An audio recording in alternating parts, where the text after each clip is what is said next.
schreeuwen. Anders staat de poper voor de deur en dan is alles klaar. Als je in de gang staat, niet schreeuwen, alsjeblieft. Ja? Toontje lager, dan kunnen we gewoon doorgaan.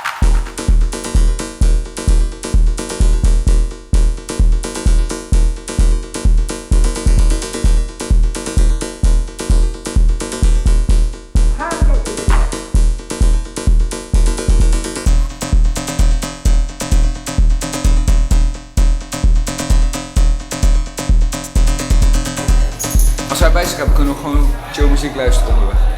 Wat doe je allemaal, je gek? Ik heb boksmuziek. Oh, wat is dat? Ik heb boksen bij me. Sowieso. Yes. Laat man. Ik ben moe, ga slapen.